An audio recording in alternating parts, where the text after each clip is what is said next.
Boa noite, estamos ao vivo aqui no meio.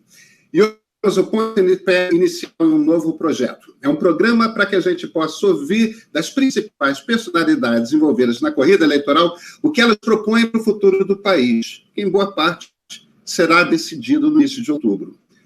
Mas antes de começarmos, se inscreve aqui no nosso canal do YouTube, curte esse vídeo para que possamos chegar a mais pessoas e comente. Comente muito no bate-papo aqui ao lado. Comente também no Twitter com a hashtag Mesa do Meio.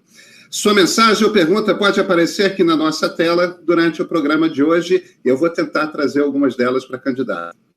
Esse ano temos uma das eleições mais importantes da história do Brasil. Você já ouviu isso aqui no meio, no rádio, na TV, leu nas redes sociais e em outros veículos da imprensa e provavelmente percebeu isso pelo clima das ruas.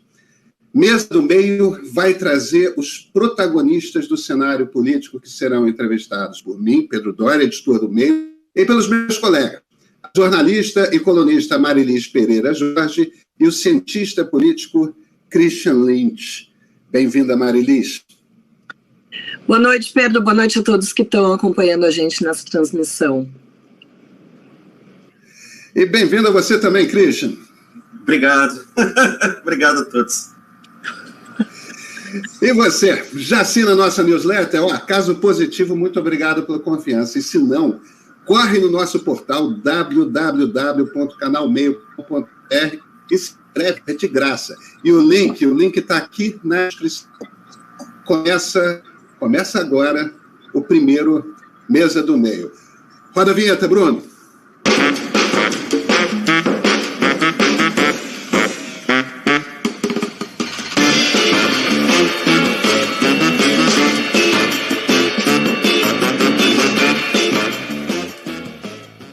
Nossa primeira convidada iniciou a carreira política em 2002, aos 32 anos, quando foi eleita deputada estadual pelo Mato Grosso do Sul. 2 anos depois, foi a primeira mulher eleita para a Prefeitura de Três Lagoas, no interior do estado, cargo que ocupou entre 2005 e 2010, quando assumiu, enfim, como vice-governadora. Após um breve período no secretariado, concorreu ao Senado em 2014 e conquistou uma cadeira que ocupa desde 2015. No ano passado, foi uma das principais destaques na CPI da Covid. Agora licenciada do Congresso Nacional, Simone Tebet é pré-candidata pelo seu MDB, mais PSDB e Cidadania à presidência da República e se põe como uma alternativa da chamada terceira via. Nem Lula, nem Bolsonaro, mas sofre com aparente falta de apoio dentro de seu próprio partido. Senadora Simone Tebet, muitíssimo obrigado por ter aceito o convite para estrear aqui o nosso programa.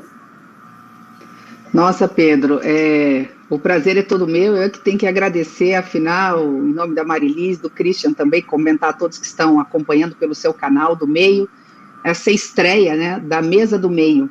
Então, imagina a minha responsabilidade, mas a minha alegria, inclusive, com o nome que foi escolhido, que é exatamente aquilo que faz parte da minha trajetória política e daquilo que o Brasil mais precisa.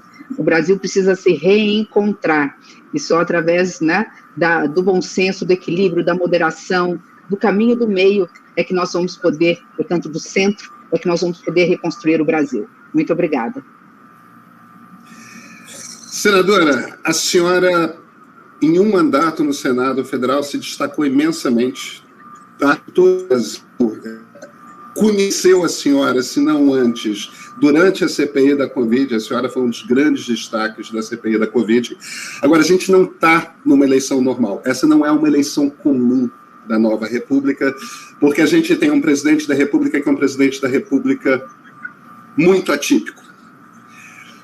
A senhora, em vários momentos, comentou a respeito da percepção que tinha antes e que passou a ter depois do presidente Jair Bolsonaro. Eu vou citar, se a senhora me permitir, uma entrevista que a senhora concedeu ao Diário de Notícias de Lisboa, pouco após a CPI. Um dos comentários que a senhora fez foi: ninguém imaginava que Bolsonaro poderia namorar com o autoritarismo, ameaçar as instituições democráticas, tentar mudar todo o pensamento de uma geração com discurso de ódio contra as minorias. Senadora, a gente fala de um presidente da República que, ao votar pelo impeachment da ex-presidente Dilma, fez uma homenagem a um torturador, que falava mais de uma vez que a ditadura tinha matado poucas pessoas. Será que realmente não dava para imaginar que Bolsonaro seria exatamente o que ele sempre disse em toda a sua carreira no parlamento, que é? Pedro, eu preciso acreditar que não, sob pena de achar que a população brasileira, majoritariamente que elegeu Bolsonaro no segundo turno, concordaria ou concorda com esse tipo de atitude do presidente da República, o que não é verdade. Até porque, diante, né, do véu que se destampou de sua face, hoje ele é o candidato mais rejeitado, com mais de 55%, 56% de rejeição, o que significa que ele não vai para o segundo turno e que ele não ganha a eleição, ainda que fosse para o segundo turno. Ali eu estava dentro de um contexto, até ontem eu tive a oportunidade de explicar isso, essa frase acabou vindo em fruto de algumas perguntas e ela foi cortada ao meio, não tem nenhuma crítica em relação a jornalista, muito pelo contrário, nós estamos saindo de uma CPI que eu como mulher e como mãe, eu entrei muito comovida por tudo que estava acontecido, mas saí absolutamente indignada com um presidente que beira alguma patologia, porque de uma insensibilidade com a dor alheia, ele não consegue se colocar no lugar do outro. Então, dentro desse contexto, sim, ninguém imaginaria que nessa grandeza poderíamos imaginar um governo populista, né, um governo que flerta com o autoritarismo, mas que jamais colocaria ou ameaçaria ou chegasse ao ponto de enfraquecer as instituições democráticas, brigar com a imprensa livre, descredenciar os poderes como o Supremo Tribunal Federal, o Judiciário, portanto, e o Poder Legislativo, ficar criando inimigos imaginários nessa polarização de nós contra eles para negar e esconder a sua incompetência e incapacidade de governar o Brasil e insensibilidade, mais importante do que tudo, com a dor alheia. Então, diante de todo esse cenário, eu fiz esse comentário e repito, para dizer que eu jamais poderia imaginar que um presidente da República, no momento em que o Brasil mais precisava dele, poderia virar as costas para o povo brasileiro. Se me permitir, numa única frase, porque eu sei que são muitas as perguntas e nosso tempo é curto, né? Numa única frase, eu esperei logo no início e depois, quando percebi que o presidente Bolsonaro não tinha medo da Covid, porque não usava máscara, não queria tomar vacina, não sei nem se tomou, que ele pudesse pegar aquela moto dele, que fazia, enfim, percorria as avenidas do Brasil, que ele pudesse pegar a moto, parar num hospital, entrar num hospital e abraçar uma mãe que perdeu seus filhos.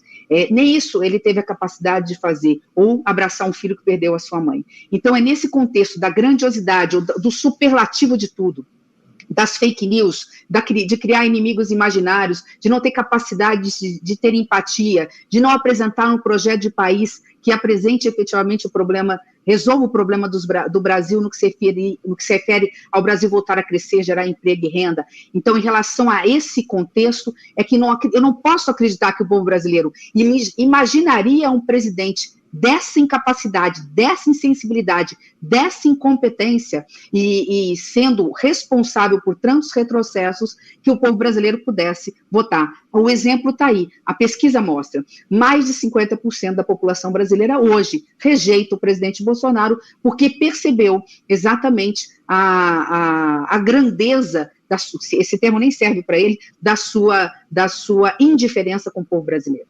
Senadora, eu queria falar sobre o voto feminino, que é uma questão que vem sendo tratada com mais importância nessa eleição. A gente viu o próprio presidente Bolsonaro querendo trazer a primeira-dama, a Michele Bolsonaro, para a eleição, achando que vai reverter essa rejeição que ele tem entre as mulheres. A gente sabe que o voto feminino tem se mostrado cada vez mais importante nas eleições, não é um fenômeno só no Brasil. Nos Estados Unidos, a participação das mulheres na eleição foi determinante para a derrota do ex-presidente Donald Trump. Agora, e isso está se repetindo agora com a rejeição que o Bolsonaro está enfrentando. A senhora disse recentemente que mulher vota em mulher.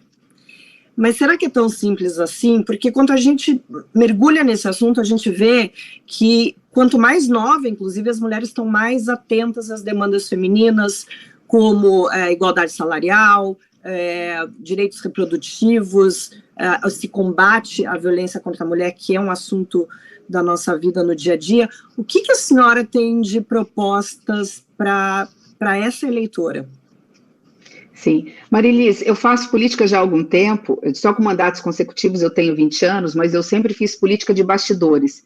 Eu ajudava os partidos, o meu partido em especial, a empacotar santinho naquela época que tinha brinde, tinha palanques, a gente mexia no som, hasteava a bandeira do partido e fazia com caixote ou com palanque, fazia no meio da rua, em praça pública, uma verdadeira festa cívica. Aliás, eu sinto muita falta desse palanque, essa possibilidade do povo na rua, que isso é que fortalece a democracia. Naquela época, as mulheres, quando veio a cota e a possibilidade de ter 30% de mulheres candidatas, todas vieram para ser candidatas, mas os partidos não fizeram o dever de casa, então não escolhiam mulheres competitivas.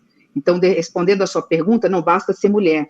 Nós precisamos ir lá no chão da fábrica, nós precisamos ir nos movimentos sociais, nos bairros, nas lideranças de servidoras públicas, trabalhadoras em geral, e buscar mulheres competitivas que gostem de política e que tenham, de alguma forma, visibilidade. Os partidos nunca fizeram isso. Foi uma luta constante. Na linha do tempo, porque eu não vou aqui me delongar, porque esse é um assunto que, se eu pudesse, falaria por mais de hora, na linha do tempo, chegando agora, pela primeira vez nessa última eleição, há 4 anos atrás, nós conseguimos uma decisão do Supremo Tribunal Federal dizendo o seguinte: se são 30% de mulheres candidatas, nós temos que ter 30% de mulheres com fundo partidário, com fundo eleitoral, e 30% do tempo de espaço de rádio e de televisão. Sabe qual foi o resultado numa única eleição, que foi a última? No parlamento, na Câmara dos Deputados, nós aumentamos quase 50%. Eu não sei números exatos, me perdoem, mas saímos de 55 mulheres deputadas, alguma coisa assim, para 74, 75, 76 deputadas federais. Então, nós aumentamos em 46 a 50% o número de mulheres eleitas. Mulher vota em mulher, desde que a mulher tenha o que oferecer, o que se apresentar. Então, essa é a primeira parte da sua pergunta. A segunda parte, o que eu tenho a entregar para as mulheres é o meu coração, a minha alma, o meu amor pelo Brasil e a minha coragem de fazer diferente. Está muito claro que a cara mais pobre hoje do Brasil é de uma mulher, infelizmente, preta nordestina. A mulher é a maior vítima de violência doméstica, a mulher recebe até 20% menos salário que o homem, se for negra ou preta, até 40% menos. Então, é contra isso a injustiça que nós temos um programa específico. Aliás, 2. Nós vamos ter um governo paritário de homens e mulheres no nosso ministério. Isso foi o primeiro anúncio que eu fiz. 50% homens, 50% mulheres e negros. Não sabemos o percentual. Isso nós não podemos garantir. Além disso, nós vamos colocar a criança e o adolescente numa Secretaria Nacional no centro da mesa, vai estar na minha mesa como presidente da República, numa transversalidade de políticas públicas. Não é só resolver o problema da educação, não é só o problema da saúde mental, da saúde física das nossas crianças, da mortalidade infantil. Qualquer política pública, de segurança pública, porque os nossos jovens das comunidades são os que mais são ameaçados, tudo isso vai vir. E, se me permitir, desculpa, mas a pergunta, repito, acaba me exigindo que seja um pouquinho mais ampla, ainda, né, uma transferência de renda permanente, equilibrada, com condicionantes, obviamente, mas principalmente dando peixe e ensinando a pescar. Nós queremos aproveitar esse espaço de transferência de renda da mulher para estar lá vendo desde a carteira de vacinação, se ela está sendo violentada, se a criança está na escola, mas com um grande projeto de empreendedorismo feminino. Vamos ter dinheiro do BNDES, vamos ter parceria com a iniciativa privada para que a mulher seja capacitada, a mulher mais carente, a que não pode estar no banco de uma universidade, para que ela tenha autonomia. Se ela tiver autonomia financeira, ela não vai sofrer assédio sexual, como aconteceu agora recente na Caixa Econômica, por exemplo, e ter que suportar até o último limite, porque tem que fazer uma escolha muito inglória entre ter dinheiro para colocar comida na mesa de seus filhos e, com isso, ter que aceitar certos tipos de humilhação ou pedir demissão, mas ir, às vezes, para debaixo de uma ponte porque não vai ficar desempregada. A pandemia mostrou que a primeira a ser mandada embora foi a mulher negra no Brasil. Boa noite, senadora. A senhora está pretendendo, enfim, a senhora aspira a ser presidente da República num dos períodos mais críticos da história brasileira. Período mais crítico, certamente, nesse começo do século XX. O país está em ebulição há 9 anos. A gente está em julho. Digamos que o país tem ebulição desde junho de 2013. A senhora foi professora de Direito Constitucional, a senhora é mestre em Direito, fez graduação em Direito. A senhora deve ter uma foi criado com uma certa noção do que era o Brasil, do que era a Constituição, do que era, para onde é que a gente estava indo, e de repente isso entrou em colapso. E a gente está numa espécie de um labirinto que a gente não consegue sair. Imaginou-se que com a eleição de 2018 a gente poderia sair do labirinto, e na verdade a gente, digamos, apareceu um outro minotauro do outro lado do labirinto. Não, eu queria perguntar à senhora o seguinte, assim, o que a senhora atribui à situação que o Brasil está hoje, do ponto de vista do desequilíbrio, da crise política que não termina, que é incessante, e o que a senhora acha que pode contribuir para concluí-la, né? Sim, você foi generoso para falar que eu estudei, na realidade eu vivenciei. Eu sou velho o suficiente, não tão velho assim, mas eu tenho idade suficiente para ter vivido e pedido aos 14 anos de idade, quase 15 anos, autorização para os meus pais, especialmente para minha mãe, para ir para as ruas para lutar por direta já. Então, assim, não só vivi pelos livros, mas eu era sempre muito ativa na política e tenho idade para isso, Christian. Então, obrigado aí pelo carinho de não me revelar a idade. Primeiro que essa é a grande crise do século XXI, e eu acho que Pedro é um especialista nessa área. Depois da Segunda Guerra Mundial, até os anos 90, o liberalismo conseguiu dar qualidade de vida, aumentar através do aumento do crescimento econômico do mundo. Só que de lá para cá, depois dos anos 90, com envelhecimento, com escândalos de corrupção, com má versação do dinheiro público, com diminuição dos gastos públicos, envelhecimento da população, veio a pobreza, veio a desigualdade, o dinamismo econômico caiu, os investimentos sociais caíram, isso abriu as portas, lamentavelmente, para o populismo no mundo, em especial no Brasil. Mas falando de Brasil, eu acho que isso fica no superlativo, isso é ampliado à medida em que esse populismo, hoje ele é retroalimentado por um governo que ficou 4 mandatos e tinha o poder de fazer o dever de casa, mas veio simplesmente com medidas fáceis e populistas, e não garantiu só o Auxílio Brasil, o Bolsa Família, tão necessário, é verdade, para um país tão pobre, tão rico com um povo tão pobre, mas não cuidou de garantir de forma permanente a autonomia e cidadania do seu povo através de uma educação de qualidade, dizendo que era muito fácil empurrar a educação infantil, ensino básico para estados e municípios e cuidar do ensino universitário. E nem isso deu conta, porque não preparou os nossos professores na pedagogia para estarem dentro de sala de aula fazendo a diferença. Então, esse populismo, ele veio no mundo e ele vem no Brasil, de um lado, pela esquerda, que criou a extrema-direita no Brasil, hoje representada por Bolsonaro, porque também ali, ao não fazer o dever de casa naquilo que era essencial, foi pego um dos maiores escândalos de corrupção do Brasil. Nós tivemos o mensalão, que alguns falam que são 140, 160 milhões ou mais do que isso. Quando foi descoberto, veio o Petrolão, inclusive, com o meu partido, ninguém nega isso, nós não estamos aqui, nós sabemos fazer o meia-culpa. Então, diante dessa situação de empobrecimento de um lado, quem sou eu para fazer uma análise, você é o cientista, mas diante dessa situação toda e da incapacidade do governo passado fazer o dever de casa e preparar o Brasil para suportar, né, essa situação, nós tivemos aí, estamos vivendo aí essa polarização ideológica odiosa que está levando o Brasil para o abismo. É por isso, Christian, se você me permitir, que eu aceito essa missão. Nós estamos hoje, o centro democrático está, falei uma frase que eu gostaria de repetir aqui, esse é um encontro que não foi agendado pela história, mas é exigido por ela, o reencontro do centro democrático, que aí entra num ponto que tem a ver com o nome aqui do canal e do programa. Quando os grandes partidos de centro, o maior partido do centro se apequena e nós viramos um partido de poucos deputados federais e senadores no Congresso Nacional, esse partido que costuma dar estabilidade numa democracia, votando a favor de políticas públicas, independente do governo, ser a favor ou contra, mas de reformas, como acontece na Europa, e isso aconteceu, o MDB se encolheu, não vou entrar aqui em detalhes na razão, nós entramos e tivemos toda a sorte de amar política, né? Foi substituído o MDB pelo centrão, do tomar lá da cá, do fisiologismo, e agora de um orçamento secreto.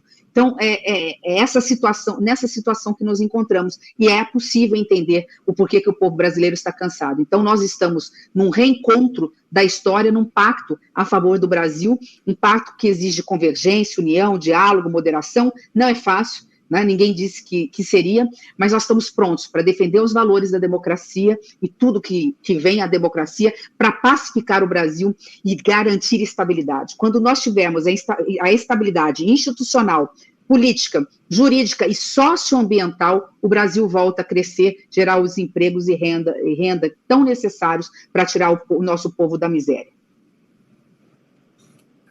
Você assistiu, um recado importante. Para quem é assinante premium do MEI, o nosso assunto de hoje não termina aqui no YouTube. Dessa conversa com a candidata Simone Tebet, Marlies, Christian e eu vamos bater um papo em uma transmissão privada exclusiva no nosso site. Ponte do celular agora para esse QR Code, esse QR Code, e seja um assinante premium. O link está também na descrição. É premium.canalmeio.com.br/mesa do meio. Doutora, existem duas maiorias no Brasil que são transformadas em minorias. Uma, na pergunta da Maria, a senhora já falou, que são as mulheres. A outra é a população negra, mais de 50% da população. E, no entanto, em sua grande maioria, empobrecida, com dificuldade de acesso à educação, à saúde. Muito do problema social do Brasil passa essencialmente pela população negra. A senhora compreende, como muitos sociólogos têm dito, que o problema do racismo no Brasil é estrutural? Está na nossa cultura, está na estrutura da nossa sociedade, e sem políticas públicas muito específicas para isso, como, por exemplo, mas não apenas política de cotas, isso não vai ser revertido? Como é que a senhora vê a questão do racismo no Brasil?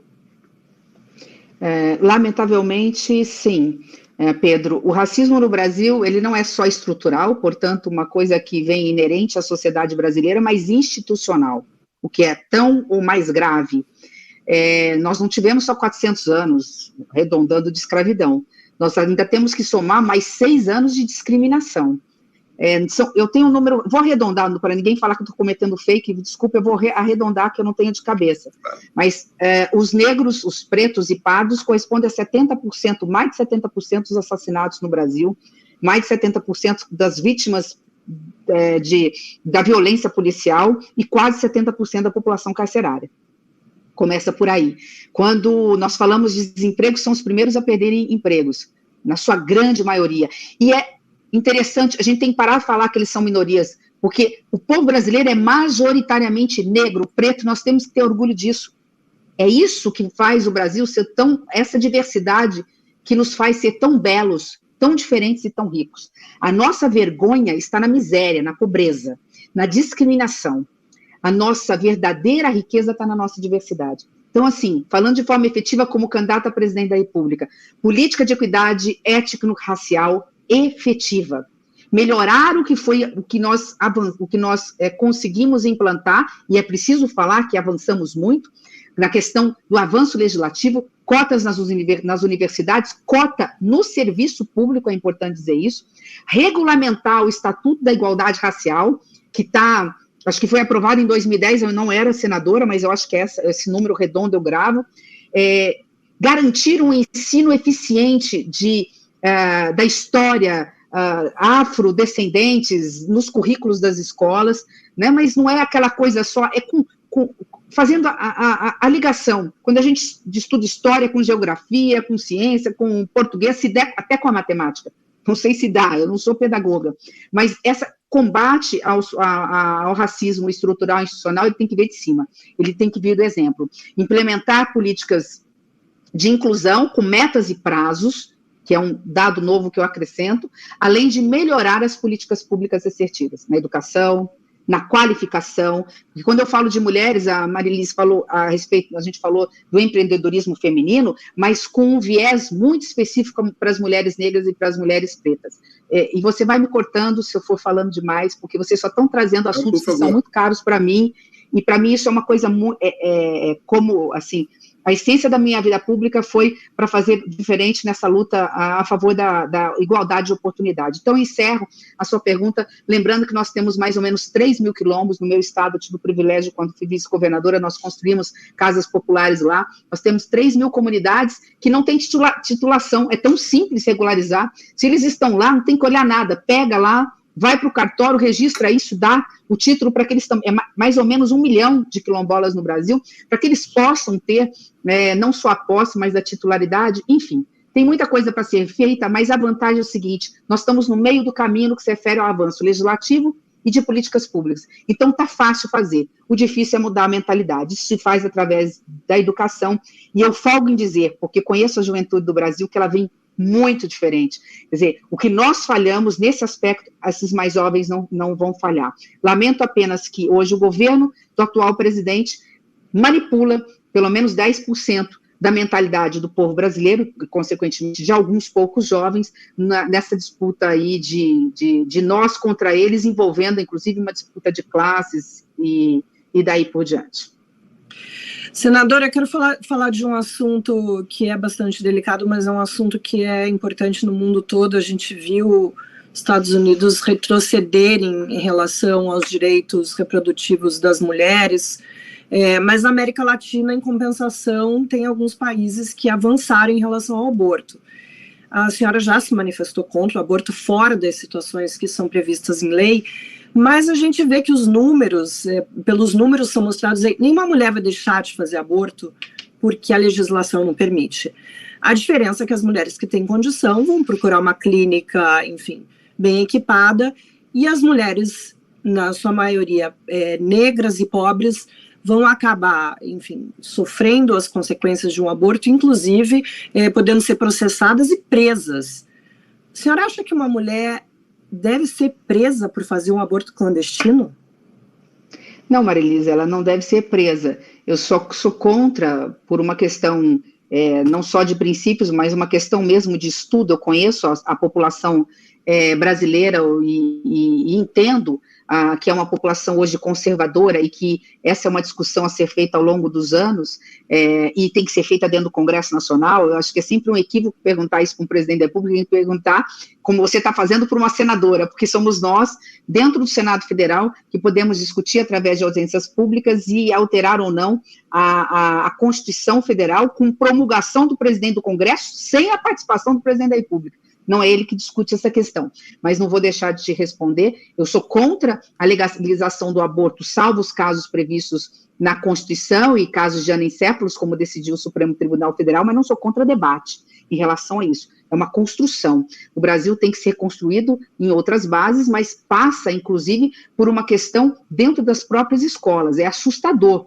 o número de meninas e jovens, hoje, que fazem aborto clandestinos. Mas nós temos que pensar nessa questão em relação a uma questão de saúde pública, do cuidado dessas meninas, mas não no sentido de legalizar o aborto simplesmente porque umas conseguem e outras não conseguem. Eu, particularmente, tenho por questões de princípios. Eu não estou preparada, não estaria preparada como senadora da República e não estou preparada como presidente da República de legalizar, de avançar numa pauta tão sensível quanto essa, sabendo que a maioria mais que absoluta da população brasileira e grande parte, eu não sei se a maioria, eu acho que até a maioria das mulheres brasileiras são contra o aborto no Brasil, fora os casos previstos na Constituição. Eu só discordo da senhora. Eu acho que é importante trazer esse debate para os pré-candidatos e os candidatos, porque acho que a liderança do país também tem que trazer um assunto que é importante, que quase sempre é varrido para debaixo do tapete. Eu acho que é papel de um líder, de um presidente, de uma presidente, trazer essa discussão, uma discussão que é importante, que seja feita na Câmara e no Senado. Então, por isso da minha pergunta, porque a gente sabe que esse governo, toda a política, por exemplo, de educação sexual nas escolas não funciona, aliás, pelo contrário, foi demonizada. As campanhas contra a gravidez na adolescência, que o Brasil tem números aí acima da média mundial, a campanha que foi promovida pelo Ministério da Mulher se resumia a escolher esperar, que a gente sabe que é mais tão eficaz quanto tomar cloroquina contra a Covid. Aproveitando, então, isso, o que a senhora pensa sobre a questão da educação sexual nas escolas e desse assunto que tem sido tão negligenciado? Bom, Marilis, nada numa democracia é vetado, né? Numa democracia tudo é discutido e precisa ser discutido no fórum competente, audiências públicas, reuniões, isso é democracia.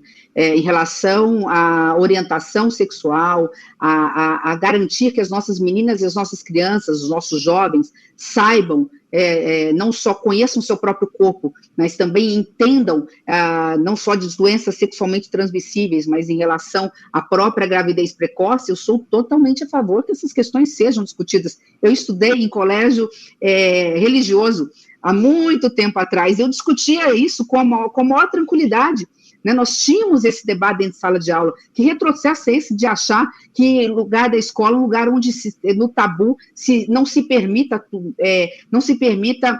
garantir um espaço de fala, um espaço de conhecimento, um espaço de entendimento, um espaço de avanço. Sou totalmente a favor nessa questão. E você, aproveitando a sua pergunta para não deixar a minha resposta incompleta, Marilis, você traz uma questão que para nós é muito sensível. Eu fui a primeira presidente da Comissão de Combate à Violência contra a Mulher no Brasil.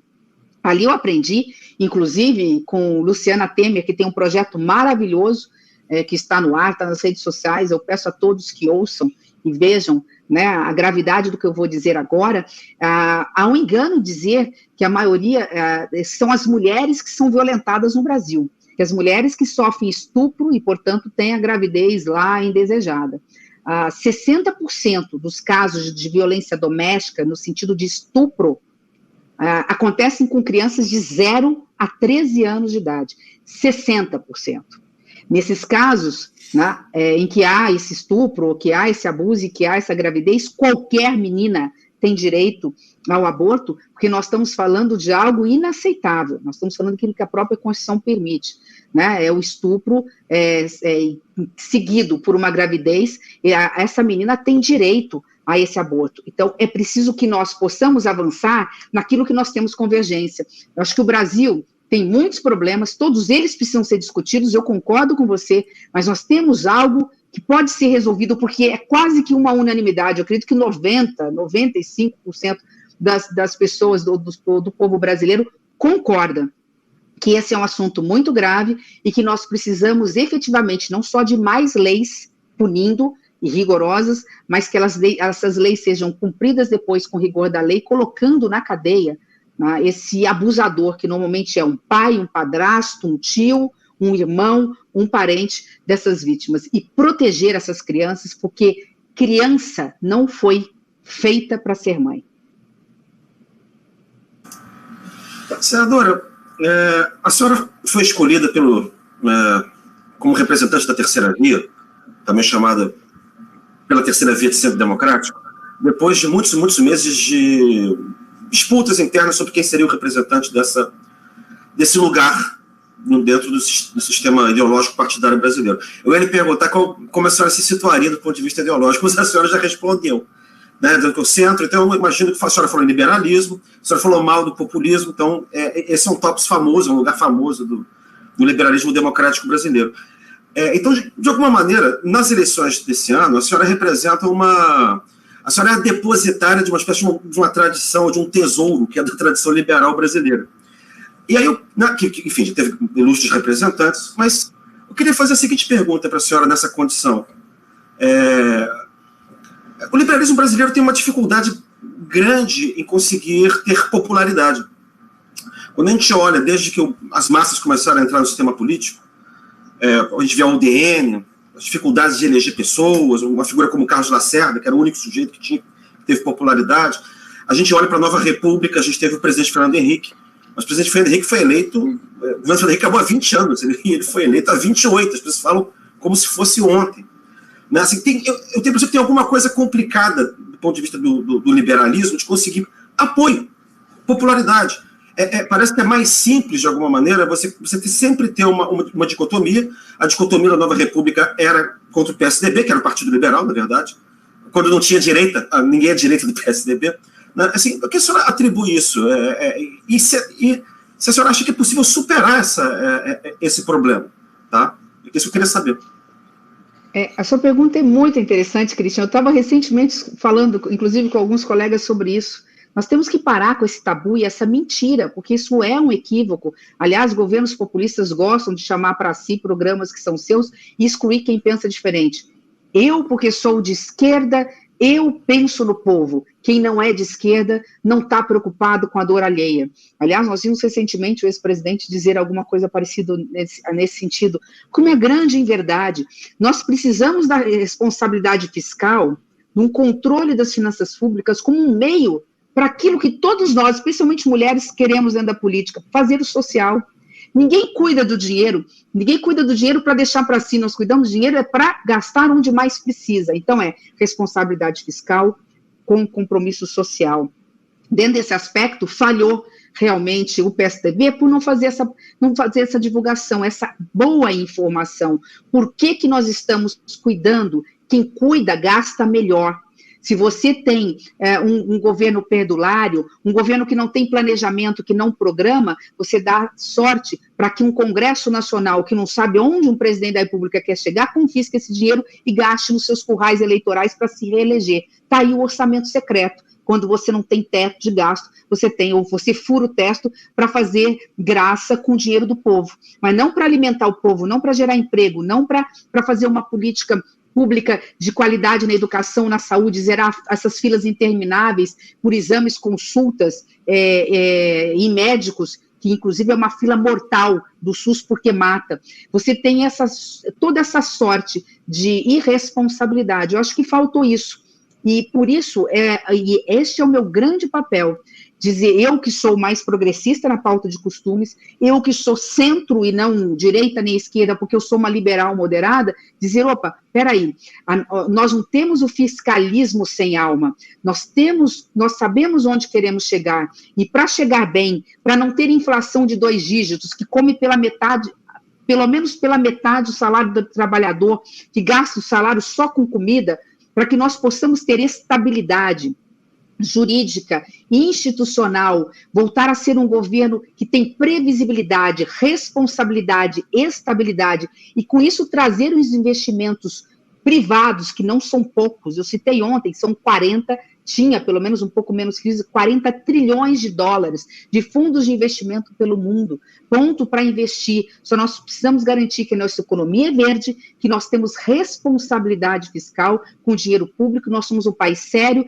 onde não haja corrupção e que nós sabemos onde queremos chegar, uma reforma tributária mais justa, menos regressiva, que garanta ao setor empresarial, a micro, pequeno, médio empresário, que eles tenham tranquilidade de segurança da estabilidade da lei, ao mesmo tempo que eles contribuam menos enquanto pessoa jurídica, para que esta economia que ele faça, ele possa jogar em forma de investimento e geração de emprego e renda. Sei que estou sendo muito longa na sua pergunta, mas é uma questão que nós temos que discutir sim, que nós temos que acabar com esse equívoco que só convém a governos populistas.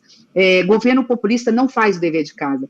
Governo populista não está preocupado se vai endividar o Brasil para poder permanecer no poder. Se a gente fizer uma linha do tempo nos governos que passaram, e neste governo, e esse ponto nós temos que acabar urgentemente com a reeleição, nós vamos ver que entra governo, sai governo, eles aniquilam as âncoras fiscais, eles não se preocupam com a responsabilidade fiscal, quase quebram o Brasil. Se a gente tivesse um governo populista que fizesse investimento social realmente único e exclusivamente pensando no bem da sociedade, você poderia até entender, mas vamos puxar pela história e ver.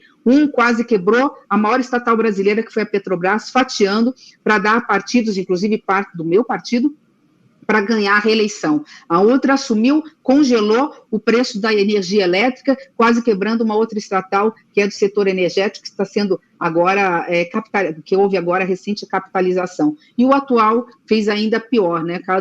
Parece que cada vez vai ficando pior nessa escalada de cooptação de parlamentares, de escândalos gravíssimos de corrupção, que é este orçamento secreto, que é um dinheiro que ninguém sabe de onde vem, ninguém sabe quem distribuiu, ninguém sabe para onde chegou, e chega ao cúmulo, se me permite, apenas com mais um exemplo, que saiu agora recentemente na revista, acho que eu posso citar o nome aqui, acho que não tem problema citar, né, na revista Piauí, de uma única cidade que no final do ano, ela disse que saiu de uma cidade de 39 mil habitantes, ela saiu de 40, acho que 50 mil, 20 mil extrações de dente para 540 mil extrações de dente, ou seja, 14 dentes foram extraídos simbolicamente de cada boca, de cada cidadão, do bebê até o idoso, daquele município, da cidade mais banguela do mundo, para poder aumentar o teto, que a gente precisa aumentar o teto da saúde para receber a emenda no ano que vem. Então, você falsifica serviços que não foram executados na saúde, para no ano seguinte receber emendas de orçamento secreto, e que depois vão emitir notas frias, porque não é a volta de 10%, é algo ainda, isso já é grave, é algo ainda pior, são serviços na saúde que não são executados na integralidade que vai ter a rachadinha. Então é isso, se você não tem responsabilidade fiscal, se você não tem responsabilidade com o dinheiro público, saber exatamente, através de um planejamento, com programas, metas e resultados, o que nós temos é um dinheiro mal aplicado e no lugar. Enquanto isso, a maior parte, 33 milhões de brasileiros padecendo da dor da fome, mais da metade de pessoas com alguma forma de insegurança alimentar. Senadora, a senhora tem um desafio eleitoral imenso. Hoje, se a gente for partir do princípio do retrato, da fotografia, do instantâneo que as pesquisas captam deste momento em que estamos, a eleição está com 2 francos favoritos a chegar ao segundo turno, que são o ex-presidente Lula e o atual presidente Jair Bolsonaro. E a divisão é mais ou menos da seguinte forma: Lula é extremamente forte no Nordeste, Bolsonaro é extremamente forte no seu Centro-Oeste e no Norte, e nós temos Rio, São Paulo e Minas divididos. Para que a candidatura da senhora cresça, um dos lugares óbvios no qual a senhora deveria crescer é no Centro-Oeste. O Centro-Oeste é uma região fascinante, porque daquilo que a nova República produziu de bom, foi uma desoligarquização do Centro-Oeste. O Centro-Oeste cresceu economicamente, o Centro-Oeste produziu aquela que é provavelmente a mais sofisticada indústria brasileira hoje, que é a agroindústria, e o Centro-Oeste se tornou mais cosmopolita. As pessoas estão ligadas na Bolsa de Commodities de Chicago, fazem visitas continuadas à China, à Europa. É um outro Centro-Oeste. É um Centro-Oeste radicalmente diferente daquele Centro-Oeste que nós tínhamos até a ditadura militar. No entanto, é um Centro-Oeste bolsonarista. Bolsonaro é antidemocrático, a senhora mesmo já o descreveu como o pior presidente da história da República, extremamente autoritário, alguns o chamam de fascista, mesmo que a senhora não concorde com esse termo, de extrema-direita, eu imagino que a senhora concordará que Jair Bolsonaro é. O que acontece na região de onde a senhora vem para que haja esse fascínio em relação a Jair Bolsonaro, e qual é o caminho, qual é a estratégia que a senhora pretende adotar para conquistar espaço para chegar ao segundo turno lá? Bom, além dessa questão dos escândalos de corrupção que levaram a população brasileira a optar pelo outro caminho, Pedro, no caso específico de Mato Grosso do Sul, isso é muito claro. Não vamos nos esquecer que o governo do PT nunca quis paz no campo. Ele se alimenta desse discurso, que é um pouco o que o Christian falou, daquela pauta, eu sou a favor do povo, eles não. Eu sou a favor das minorias, eles não. Como se o Brasil pudesse ser dividido entre minorias e maiorias. Não, somos todos irmãos. E sim, as minorias precisam da nossa proteção, porque a igualdade de oportunidade significa você dar mais para quem mais precisa, né? E quem tem mais tem que colaborar com isso.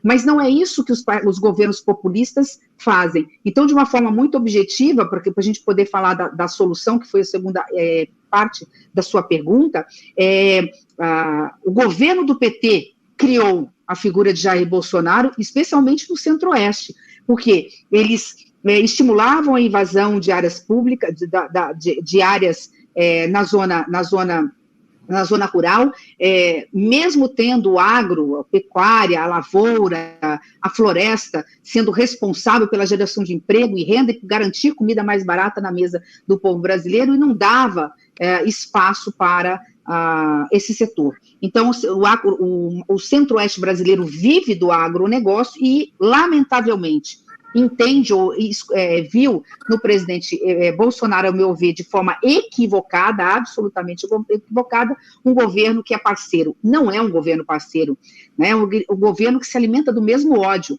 Ele precisa briga fratricida para se alimentar, tanto é que por isso você mesmo disse nas pesquisas que um não quer ir para o debate com o outro, porque eles estão confortáveis, não pode surgir uma candidatura de centro.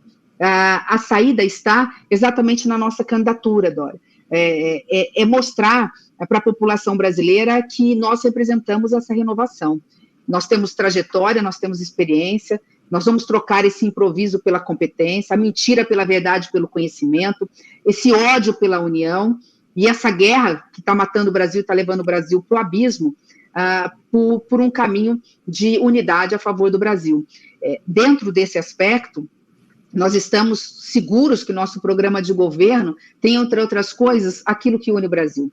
Nós vamos mostrar para o Brasil que não é meio ambiente ou agronegócio, é meio ambiente e agronegócio. É um e outro, que o verdadeiro agro é aquele que garante sustentabilidade, é aquele que cuida dos seus mananciais, não derruba uma árvore de forma ilegal, porque ele sabe que o desmatamento da Amazônia impede que os rios voadores cheguem no centro-oeste, como infelizmente não está acontecendo e no sul do Brasil nesses últimos anos, e causa uma perda, um prejuízo na safra de 60 bilhões, não são milhões, nos últimos 2 anos.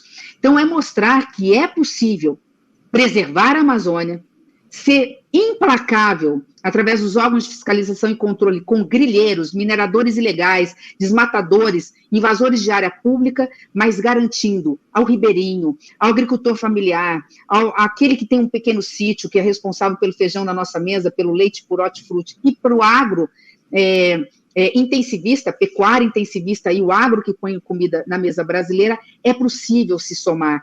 Então, quando nós temos dois presidentes que falam que é uma coisa ou outra, você acaba levando a uma população que depende disso a fazer uma escolha. Nós estamos aqui para mostrar que não é preciso fazer uma escolha do menos pior. O brasileiro está diante da maior crise da sua história política, institucional e social. Não vai dar certo ter um presidente da República que comece mal avaliado com 15%, 20%. Por isso é que eu tenho absoluta certeza que os nem hoje não são apenas 20%. Nós temos uma franja muito grande, de um lado e de outro, que já fez opção pelo menos pior, que está pronto para ouvir propostas novas, está absolutamente cansado do ódio, está absolutamente cansado dessa rivalidade, mas mais do que isso. É um povo sensível que não consegue admitir que um Brasil tão rico, que é o celeiro do mundo, permita que mais de 5 milhões de crianças durmam com fome no Brasil. Eu fiz uma única promessa para mim mesma, e vou apresentar uma série de propostas, mas essa promessa é para mim como mãe. E eu falo isso com a convicção de quem conhece o campo, conhece a produção. Eu já fui prefeita, reeleita prefeita, vocês falaram da minha história, vice-governadora, eu sou professora de Direito Público, conheço a Constituição, conheço de orçamento, eu já tive dos 2 lados do balcão e agora há 7 anos do Congresso Nacional. Sei que nós temos experiência legislativa para formar maioria no Congresso Nacional, para colocar como a primeira medida, além da reforma tributária que nós vamos apresentar ao Brasil. A primeira medida, e se a gente puder reescrever a Constituição, nós vamos reescrever, é o seguinte: nenhuma criança, absolutamente nenhuma criança vai dormir com fome no Brasil a partir do dia 1º de janeiro do próximo ano. Essa é a única promessa que eu garanto a vocês, que é uma promessa que eu fiz para mim como mãe, junto das minhas filhas, porque é inconcebível. Você me desculpa o delongar da resposta, mas ela é, para mim, talvez, esse é o momento mais importante da nossa conversa. Você acabou de falar, eu venho de uma região que é uma das regiões mais ricas do Brasil. E eu tenho feito campanha por todo o Brasil. Vamos falar do Pará, em 30 segundos, está entre os 2 ou 3 estados mais ricos, e tem 50% de casas consideradas subnormais. A riqueza vai para fora do Brasil e nós temos uma das populações mais pobres do Brasil. Quer dizer, é inconcebível. Então, diante de todo esse cenário, fazendo um retrospecto, você só me permite mostrar como as 2 candidaturas não servem mais ao Brasil. Experiência, trabalho, somam-se conosco a solidariedade e a fraternidade para que possamos juntos reconstruir o Brasil. Marilis? Achei que ia entrar a pergunta do chat. Senadora, me chamou a atenção, a senhora falou alguma coisa agora há pouco, dizendo que a esquerda às vezes se apodera de algumas pautas, e eu me lembrei de uma declaração que a senhora deu para a revista Veja, que a senhora falou o seguinte: Eu me recuso a achar que a esquerda tem o direito de dizer que só mulher de esquerda é feminista. A senhora se considera feminista? Mesmo quem não se considera Marilis. Porque, veja, uma vez eu falei isso, uma vez eu falei isso, as pessoas recebi um monte de crítica nas redes sociais. O meu nome é Simone por conta de Simone de Beauvoir. Eu tenho lido algumas coisas há muito tempo que não leio mais. Meu pai era admirador de Jean-Paul Sartre, que era companheiro de vida dela, e eu tenho o nome de Simone de Beauvoir. Ela tem uma frase que diz assim: mulher não nasce mulher, mulher se transforma, se torna mulher. E aí eu preciso explicar isso rapidamente, porque é exatamente isso que para mim é ser feminista, né? Nada para nós é fácil, nós somos criados para viver dentro de casa, no lar, dentro de uma caixinha, pelo menos a minha geração. Você é uma geração depois da minha, mas também eu acho que sofre de alguma forma mais intensamente que a geração que está vindo. Então, mulher não nasce mulher, ela se torna mulher. Ela se torna mulher quando ela grita, quando ela se indigna, quando ela fala não. Eu vou para fora, eu vou trabalhar fora, eu vou ter o meu sustento, eu vou ter a minha independência, eu vou lutar pelo que eu acredito, eu não aceito ser humilhada, eu não aceito receber menos salários, eu quero estar na vida pública, eu quero fazer política. Então, eu sou feminista, né? Depende, cada um dá o conceito que quer, e temos que acabar com esse tabu de dizer que isso é realmente uma pauta de esquerda, é uma pauta de todas as mulheres, querendo elas ou não. Toda mulher que luta pelo direito de suas famílias e seus filhos e de outras mulheres é feminista. Entenda-se no conjunto de uma forma mais ampla ou menos ampla esse conceito, né? Então, sim, eu tenho orgulho de dizer que eu abri caminhos, quem abre caminhos para outras mulheres, eu fui para disputas muito importantes na minha vida, e falo que duas em especial, as duas derrotas que tive na vida pública são as vezes que eu mais ganhei, porque eu abri caminhos para as mulheres. Uma questão, acho que é uma curiosidade, eu não sei se eu já contei, muito rápida aqui. Eu não fui só a primeira mulher prefeita da minha cidade natal. Quando eu fui reeleita, eu estava tão forte que eu coloquei uma mulher de vice. Então, eu fui a primeira, uma das únicas naquela época, candidaturas a prefeituras municipais a ter mulher e vice. Quando eu fui a primeira vice-governadora, foi tão forte esse movimento que o próximo governador teve que colocar uma mulher de vice. Foi a primeira e a segunda foi logo em seguida a mim. Quando eu vim para o Senado Federal, e eu disputei a eleição para presidente do Senado, dando o último exemplo aqui, eu sabia naquele momento que eu ia perder, porque tinha um orçamento secreto, comprando algumas consciências, não todos, tinha senadores que não queriam votar em mim, simplesmente porque tinham outro, né, tinham no Rodrigo Pacheco uma referência, né, não é isso, mas eu sei o quanto eu fui vítima do orçamento secreto. Eu fui para o embate, que todo mundo falou assim, vai você, porque a gente já desistiu. Eu falei, eu vou, porque eu vou abrir caminhos, um dia eu vou estar aposentada com orgulho danado, eu sou professora é isso, né, é querer que os nossos alunos sejam melhores que nós, e eu vou ter orgulho, eu sei que eu vou estar viva um dia para ver uma mulher presidindo a casa mais democrática da política brasileira, que é o Congresso Nacional. E isso foi fundamental. Olha como a história depende, a asa de uma borboleta no Japão, ela interfere aqui, ou aquilo que a gente faz ou deixa de fazer é muito importante. Por isso que eu não me omito, neste momento, de ser candidata à presidência da República. Quando eu fui candidata à presidência do Senado, e parte da bancada resolveu ficar com o Rodrigo Pacheco, ele teve que assumir um compromisso que honrou. Se eu for eleito, eu crio a liderança da bancada feminina. E quando ele criou a liderança da bancada feminina, ele teve que assumir esse compromisso por minha candidatura, eu fui escolhida pelas colegas, eu nem queria a primeira líder da bancada feminina. Eu preciso continuar e contar para vocês que estão nos acompanhando o quanto a bancada feminina foi fundamental, especialmente na segunda fase da CPI, quando nós descobrimos um esquema de corrupção, de crime de omissão dolosa e de tentativa de compras de vacinas superfaturadas no Brasil? A senhora vai ter uma vice-mulher na sua chapa? A senadora Elisiane Gama é um nome forte? Marilis, lamentavelmente a escolha não é minha. A escolha é do PSDB e do Cidadania. Eu tenho particular carinho e apreço pelo senador Tasso, ele é uma das pessoas com mais experiência hoje com mandato da chamada política que eu acredito, né, que é a política de Ulisses, de Tranqueiro, de Teutônio, de Montoro, de Itamar. E ele é uma referência pela ética, por tudo que fez no Ceará, especialmente ele abriu as portas para a questão de políticas públicas, inclusive na questão da educação. Então, é uma decisão partidária. Me agrada? Sim, me agrada. Eu não tenho medo do revolucionário. O Brasil está precisando disso, né? O Brasil está precisando de coragem e amor verdadeiro. Isso não falta numa mulher que faz política. Coragem, nós não estaríamos aqui se não tivéssemos essa coragem. Acreditem, independente de sobrenome, independente de qualquer coisa, não é fácil.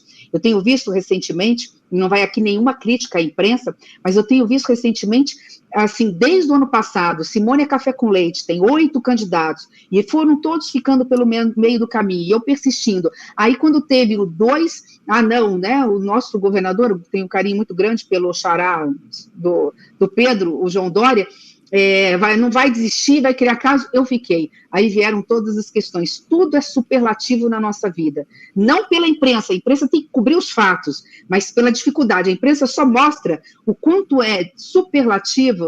são superlativos os desafios e os obstáculos que a mulher na política enfrenta. Mas eu sou teimosa, eu sou persistente, eu amo o Brasil, eu não estou conseguindo suportar viver no Brasil de tanta dor, num Brasil que tem depoimentos tão tristes de mulheres amamentando seus filhos dizendo, hoje eu não comi nada, hoje eu não tenho o que comer. Eu amamentando meu filho, mas o restinho de comida que eu tenho, eu tive que dar para o meu filho mais velho. Então, é isso que move as mulheres quando fazem política e, sem dúvida, uma chapa feminina, né, como vice, independente de qualquer uma das mulheres do PSDB, do Cidadania. Mas hoje a preferência é do senador Tasso, nós ainda vamos nos próximos 5 dias, e a pesquisa, provavelmente, que está vindo também nossa, vai nos dar um norte, porque nós estamos prontos para ganhar as eleições. Se nós tivermos o tempo que nós estamos tendo, eu já aproveito para agradecer imensamente o tempo que vocês estão me dando, sei que já estamos indo para o final, para poder falar para o Brasil com essa verdade que a mulher tem quando faz política, com esse amor, com essa solidariedade, mas também mostrando que somos experientes, que temos trabalho, que temos uma trajetória e que ao nosso lado nós estamos preparando a melhor equipe social e equipe econômica para conduzir o Brasil para os seus melhores rumos. Eu tenho certeza que nós vamos crescer, chegar no segundo turno e ganhar as eleições. Christian, a penúltima pergunta é sua, a última vai vir do público.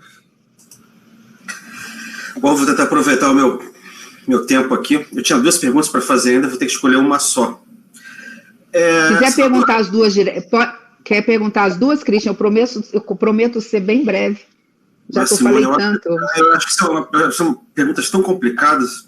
A primeira é complicada. Era uma pergunta meio complicada que ia demorar tempo, não sei se eu vou conseguir fazer. Eu vou pegar um gancho que é o seguinte, eu tenho um colega, academia, né? Mandou um recado aqui. Ele comentou o seguinte, assim, a Simone é interessante, porque ela parece aquilo que uma teórica progressista americana chamou de, Nancy Fraser, chamou de neoliberal progressista. Neoliberal, na verdade, é liberal democrata, né? Eu digo liberal democrata porque eu prefiro guardar essa palavra neoliberal para os Guedes da vida, né? Quer dizer, é como se fosse a Hillary Clinton, uma coisa assim, né? É uma pauta progressista, uma pauta liberal, né? E a senhora, de fato, já falou aqui dos negros, falou das mulheres, falou das minorias. O Pedro falou, mas o Pedro falou do agronegócio, comentou, e aí é uma coisa engraçada, como é que a gente tem uma pessoa progressista, liberal, que vem de uma região onde Bolsonaro tem muita popularidade.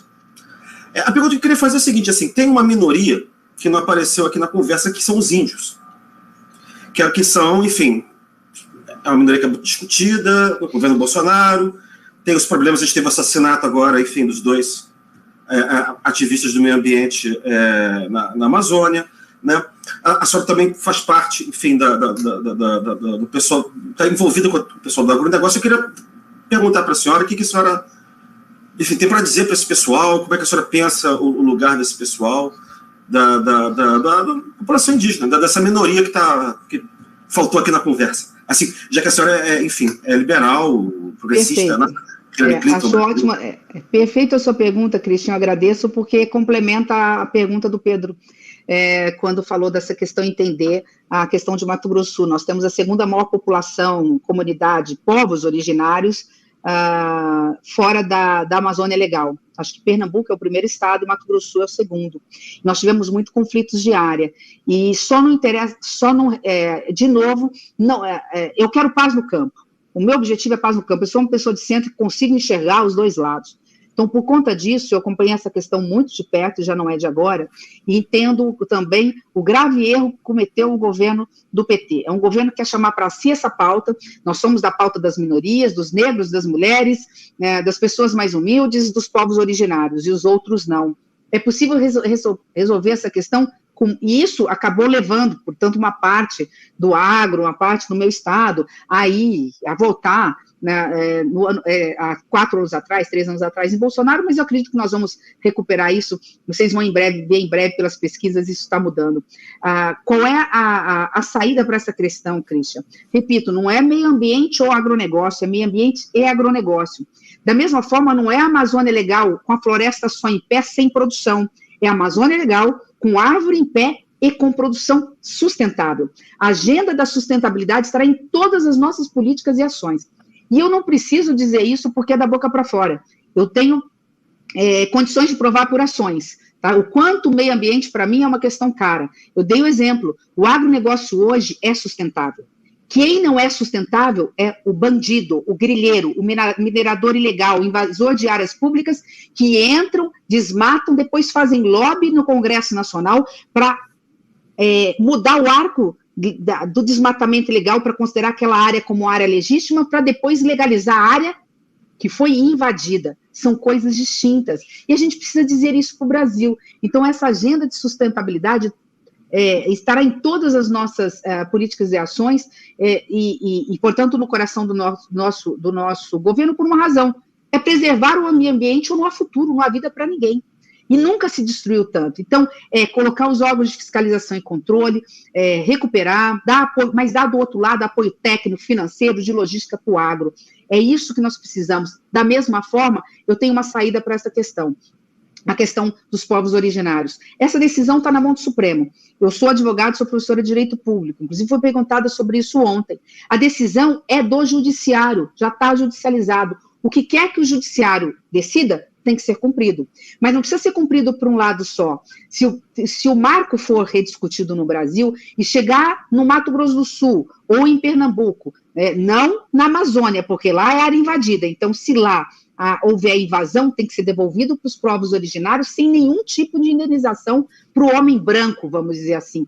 Mas se nós chegarmos à conclusão que em determinadas áreas, no sul, sudeste e centro-oeste, portanto, fora da Amazônia Legal, depois de 100 anos de ocupação do agro, que passou não de pai para filho, mas às vezes já foi comprado por 5 famílias diferentes, tem sitiantes, tem agricultores familiares, tem pequenos e médios ali, e aquela área for considerada uma área dos povos originários, ela tem que ser entregue a eles, o que não significa que nós não precisamos ou não devemos e podemos fazer o pagamento de forma prévia, justa em dinheiro. Estamos falando de valores muito pequenos comparado ao orçamento nacional, para termos a paz no campo. De forma objetiva, o que é do indígena tem que ser devolvido a ele, mas com critérios, com razoabilidade, porque isso é ser de centro, isso é saber olhar para os dois lados, saber o quanto nós precisamos do agro, da agricultura, da pecuária, da floresta, o quanto nós precisamos da produção para baratear a nossa comida, mas o quanto nós precisamos proteger o direito das minorias.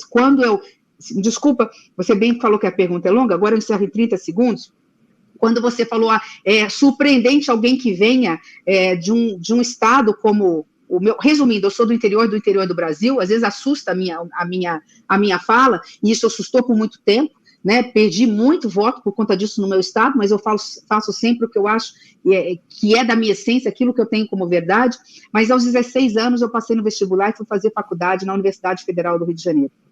E ali eu descobri uma grande metrópole, um novo Brasil, um azul muito diferente, muito plural, muito diverso. E depois, ninguém falava em questão ambiental, ninguém falava em desenvolvimento autossustentável, em licenciamento ambiental prévio, ou mesmo licença de operação de instalação, EIA-RIMA, né? E eu fui fazer mestrado na PUC em São Paulo, de Direito Público, numa área que é Direito Urbanístico e Ambiental. E pude levar todas essas experiências para o meu estado, onde quando as maiores indústrias de celulose quando as maiores indústrias, sou considerada a prefeita da industrialização no meu estado, eu pude cobrar exatamente dessas indústrias o compromisso socioambiental. Fizemos o primeiro aterro sanitário completo do meu estado, e aí a história, eu não vou cansá-los, não estou aqui para fazer propaganda do passado também. Senadora, a última pergunta vem do nosso público, vem no chat lá no YouTube, é da Angélica Mendonça. A senhora tem esperança de que o Brasil mude? O quadro não é promissor e os candidatos à frente das pesquisas não são novos. Sou pessimista, mas quero mudança, aspas, da Angélica Mendonça. Como a senhora responde a ela? Angélica, querida, eu tenho anos de praça para não ser mais romântica e nem ingênua, mas eu sou extremamente otimista, exatamente porque eu conheço o Brasil profundo. Eu conheço as riquezas da nossa terra, a força da nossa gente, a capacidade que esse país, que é o país mais plural, mais diverso, e daí a nossa riqueza tem, e já vi crises e mais crises. Vi que quando um governo é sério, que respeita o dinheiro público, que saiba, através do diálogo e da moderação, avançar naquilo que precisa ser efetivamente avançado, o Brasil faz assim, ó, rapidamente ele sai da recessão, rapidamente ele sai desse nível vergonhoso de desemprego, de miséria e de pobreza. Em 6 meses nós conseguimos aprovar com um governo sério, legítimo, com a vontade popular vinda das urnas, aprovar a verdadeira reforma, que é a reforma administrativa, que vai permitir fazer com que a indústria brasileira possa retomar o seu crescimento, gerar emprego e renda. Nós temos condições de garantir um governo sério, honesto, transparente, que acabe com uma canetada com o orçamento secreto. Basta ter transparência e os próprios parlamentares verem o quanto meia dúzia ganham tanto e outros não, para que a gente possa, com transparência, chamando a população para participar, ver que este orçamento secreto está fazendo tanta falta, vai ser investido lá na ponta, para políticas públicas essenciais. E, por fim, né, com experiência, reconhecer, não fugir dos problemas, né, saber interpretar a lei para dizer o seguinte, a responsabilidade com a saúde, com a educação, com a segurança pública, com a habitação, que a gente não falou, né, a responsabilidade com o nosso povo, ela não pode ser fatiada, dividida em quadradinhos para dizer isso é do município, isso é do Estado, isso é da União. Não, a União é a verdadeira mãe, ela coordena e vai coordenar no nosso governo um grande plano no que se refere a essas políticas públicas. Eu sou otimista por convicção, por experiência, porque faço política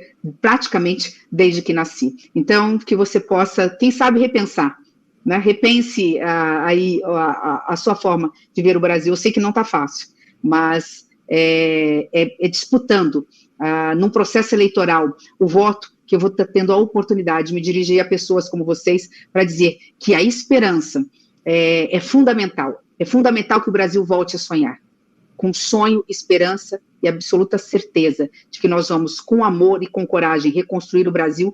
É que eu vou pedir permissão para entrar em cada lar brasileiro para conversar com vocês, olhando nos olhos, pedindo voto no momento adequado e mostrando que é verdadeiro voto útil, verdadeiro voto que olha para frente, que não olha para trás e muito menos permanece no presente, é o voto dessa frente democrática, que não pode ter 8 anos, tem que ter 4 anos, porque será um governo de transição para fazer tudo aquilo que o Brasil precisa que se faça. Logo após a entrevista com a pré-candidata Simone Tebet, de MDB, PSDB e Cidadania, nós vamos conversar ao vivo uma transmissão privada exclusiva para os assinantes premium do Meio. Aponta a tela do seu celular agora para esse QR Code e assina o nosso conteúdo premium. O link também está aí na descrição, é premium.canalmeio.com.br/mesa do meio. E com essa resposta nós nos despedimos da senadora Simone Tebet. Senadora, mais uma vez, muito obrigado pela sua participação. Obrigada, Pedro. Só me permite aqui te agradecer em seu nome a Marilis, foi um prazer, Marilis, não me deixou sozinha aqui na bancada, e ao Christian.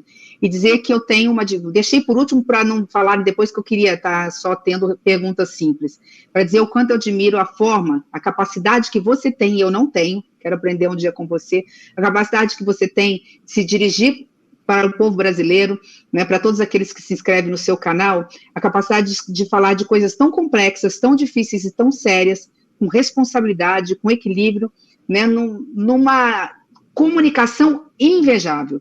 Então, assim, me despeço de você com esse pedido, né, que você possa um dia estar me ensinando essa técnica para que eu possa me dirigir também às pessoas e poder tocar o coração das pessoas o máximo possível, que é isso que nós precisamos fazer, unir o Brasil e tocar o coração das pessoas para que ele volte a bater muito forte a favor do Brasil e do povo brasileiro. Muito obrigada. Muito obrigado. E, pessoal, a gente se vê agora lá no site do Meio para a conversa minha, Marilis e Christian. Até daqui a pouco.